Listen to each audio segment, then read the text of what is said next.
Now, you don't really need to have everything figured out. That's why it's an information session. This session is basically about helping you to gain clarity and decide which stream is fit for you. Now, my name is Yetunde Arigbede. I'm a program advisor with Edmonton Arts Council, and I will be guiding us through the program overview and the application process today. Now, you won't be hearing from only me. I'm joined by my colleagues from the Arts Development and Investment team, and I'll let them briefly introduce themselves, starting off with Ken. Hello, everyone. My name is Ken, and I'm a musician as well as a program advisor at EAC. And I'm really excited to have the opportunity to talk to every one of you. Thank you, Kina. Hello, everyone. My name is Kina Leon, and I am also a program advisor within the EAC's Arts Development and Investment team. It's great to meet everyone. Okay, that being said, I think we can just fire on. So thank you once more for joining us today. And before we dive into talking about applications, deadlines, or even eligibility, I'd just like to state this upfront that the fact that you're here already tells us something really important. It tells us you're thinking intentionally about your artistic practice, where it's going, and what support you might need to move it forward. Now, please remember that this session is not about perfection, it's only about clarity. Now, our goal as a team today is to help you understand the individuals and collectives program well enough to decide with confidence what stream is best fit for your project. Now, about the EAC. The Edmonton Arts Council supports, promotes, and inspires the arts in Edmonton. Now, our work includes public arts, community programming, research, communications, artist services, and funding programs. Now, while our activities are diverse, they are all connected to one core focus, which is supporting artists and creative workers, and also strengthening the arts ecosystem in the city.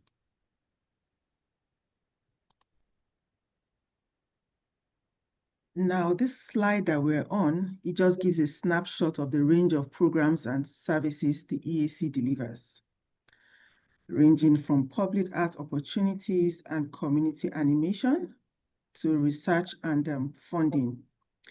Today, we are focusing on specific area, which is the broader ecosystem, the arts development and investment, and more specifically, the individuals and collectives program. Now for the connections and exchanges, a 10-year plan to transform arts and heritage in Edmonton.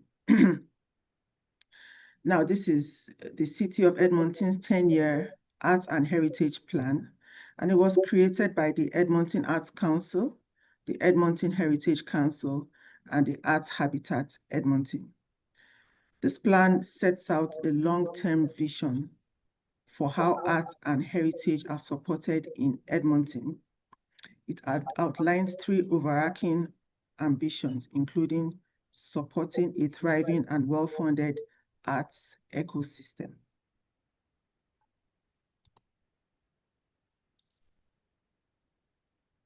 Now, how ambitions inform investment priorities. Now, the reason we share this is to help you understand how strategy connects to funding decisions.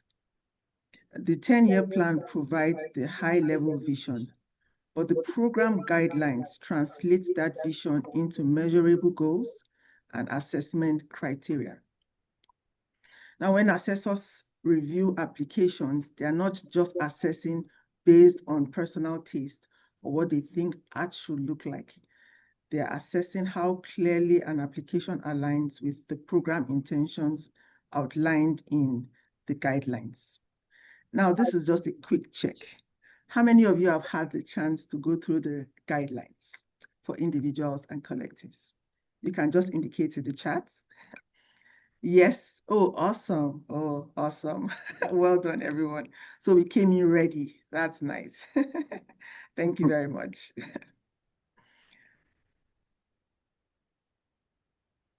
Now on to the bigger team. You've already met two other of my colleagues. Now this is the arts development and investment team. And these are the people you may interact with if you book probably a draft application assistance, you receive a revision request, or even reach out with questions. And our role is to support you through the process, to help clarify program intentions and answer questions, not pre-assess or decide outcomes. And here we have Joseph Pedrola, who's our Vice President, Programs and Services, Misha Mary Nelson, our Manager, ADI, Ken Stead, you had met him, he just introduced himself, Program Advisor, Kina Leon, another Program Advisor, and then my humble self, Yitu Diaribede.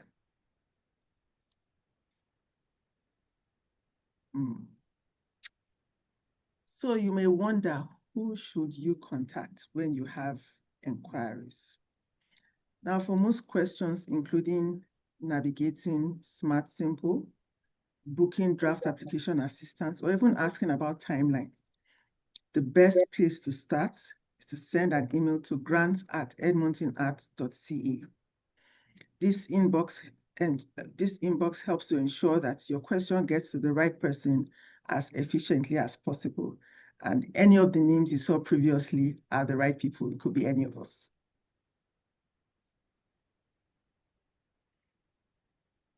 Now, finding help to launch your artistic vision. Now, this slide really captures the heart of the program. Artists and their work are the foundation of the arts community. Now, whether working individually or collectively, artists pursue work that develops their practice, advances creative thinking, contributes to an art form, and provides the community with a reflection of itself. Now, the individuals and collectives program is designed to support that work on different levels. Now we move on to the program overview. How is everyone feeling at this point? A thumbs up if you're good. Awesome. Thank you very much. Yes, so we dive into the program overview.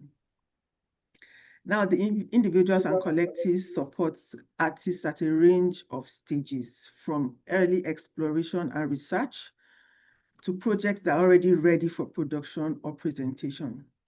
Now, there's no single ideal applicant. What matters is that the project aligns clearly with the program and the stream you're applying to. Now, I'm not sure how many of us are first-time applicants and those who are returning to the EAC. And I acknowledge both the returnees and the first-time applicants. Now, the general individuals and collectives funding eligibility. As most of us have already read in the guidelines, this is just going to be a walkover for us. As this slide outlines the baseline eligibility requirements.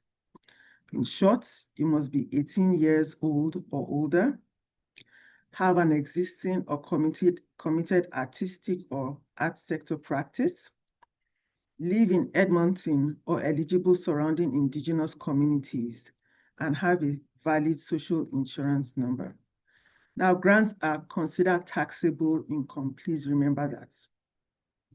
Now, meeting this criteria also means your application can move forward to assessment, but doesn't guarantee your funding. Hopefully, one day we'll all be funded.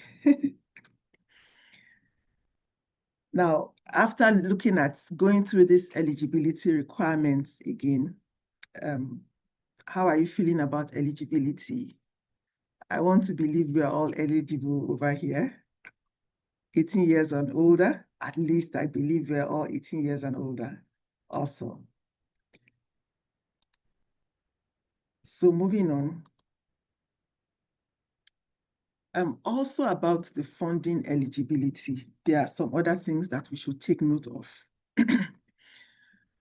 Applicants may only have one active EAC grant at a time. This wasn't so previously, but this is updated. So please take note of that. And then all previous projects must be completed and reported on before applying again. Now, you may receive one individuals and collectives grant per calendar year.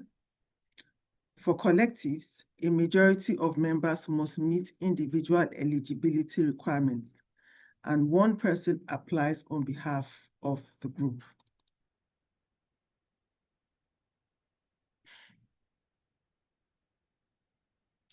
Now, just as we have looked at what is really eligible, we're also looking at what is not supported by the program. Now, the program does not support advanced education that leads to a degree or diploma. It doesn't support projects that primarily benefit organizations. Neither does it support costs already funded by the EAC through other programs or expenses incurred before the application deadline.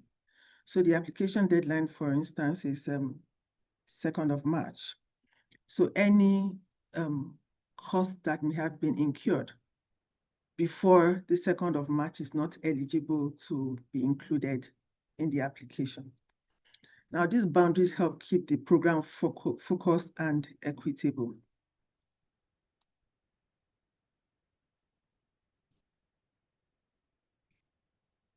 Now, moving on to support for applicants. Now, because we are really mindful of our artists, we always provide as much support as possible for artists at every level. Now, there's access support, draft application assistance, and then revisions requests. Access support is available for those facing barriers while completing an application. Barriers can come in different forms. It can come in form of language or some form of disability. Now that is where access support comes in. And the support is for up to $500 to assist with submitting an application. And then for draft application assistance, which is a 30-minute one-on-one meeting with the program advisor, any 3 of us, where any of us can go through your application with you. And in this process, you can also get feedback from maybe previous applications that were not successful.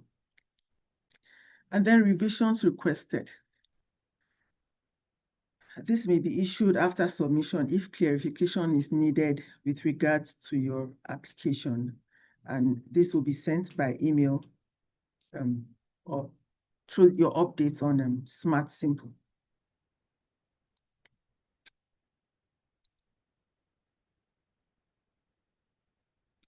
Assessment feedback. Many applicants are always eager to get feedback about their applications, especially when they are not successful.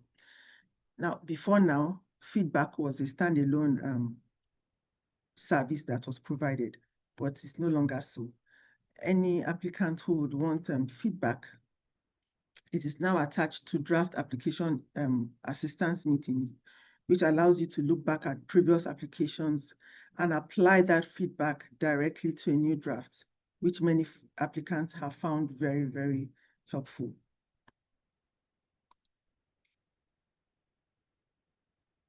Now on to funding streams. We're getting into the thick of it. Now, individuals and collectives funding is offered through 3 streams, each aligned with a different stage of project readiness. Now, choosing the right stream is one of the most important decisions you will make in your application. We have read the guidelines before. How many stream 1s do we have? Let's have 1 in the chat. How many stream 2s do we have? Let's see 2 in the chat.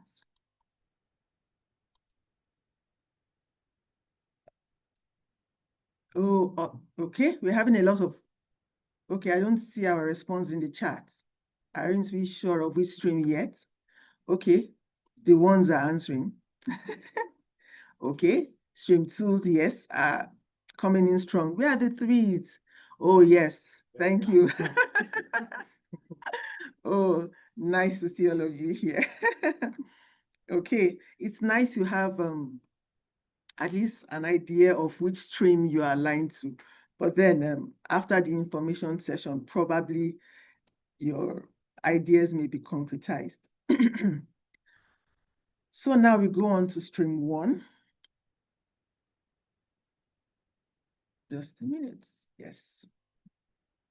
So just as we have seen in the guidelines, stream one is a fixed $5,000 grant that supports individual artists that are pursuing creation, experimentation, or research. It's about process, direction, and exploration, not about production. And then no budget or detailed timeline is required at this point. And the focus is basically to articulate a clear artistic direction and goals. And then we have an example here, an indigenous musician who is trying to study and record their community's tradition to guide future music and performances. So basically, every form of exploration, every form of experimentation is welcome in stream one.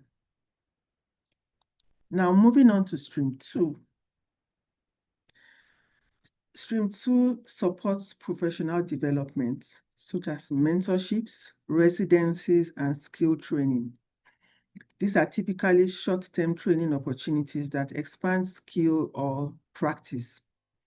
Now, these projects can be individual or collective, and funding is up to $10,000.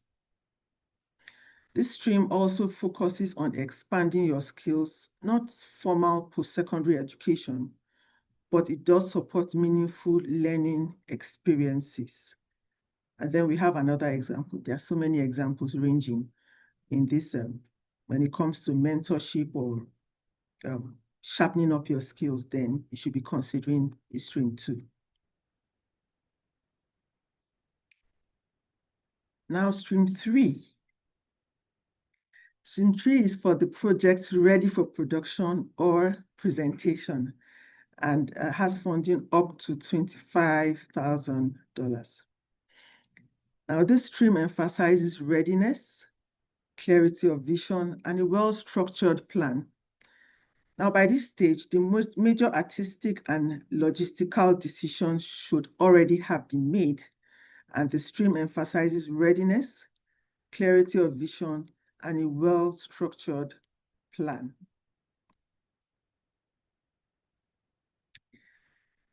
Now, I wish I had a bell here to ring.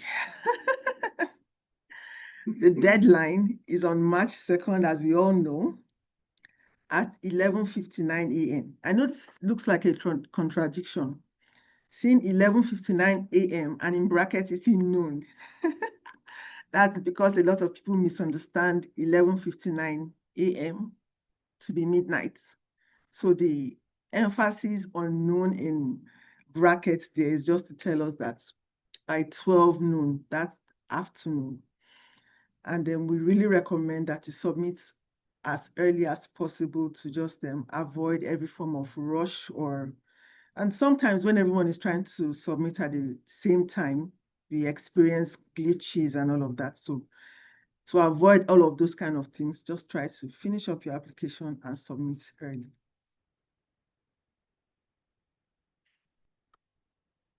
Now on to applicant self-determination. I hope we are not moving too fast.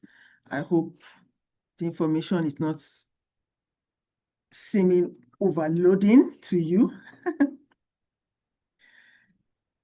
So applicant self-determination. The Edmonton Arts Council does not define or categorize your artistic practice for you. You as an artist are responsible for explaining your work, your context, and your intentions clearly. That self-definition is an important part of the application. there is, just for emphasis again, there is no correct way to describe your artistic practice. It's entirely dependent on the artist themselves. Now, considering indigenous cultural experience, this slide basically reflects EAC's commitment to indigenous agency and self-determination. It's about making space for indigenous cultural practice, traditional, contemporary, and future expressions. Indigenous artists define their own cultural practices and pathways, and organizations have a responsibility to make space for that autonomy.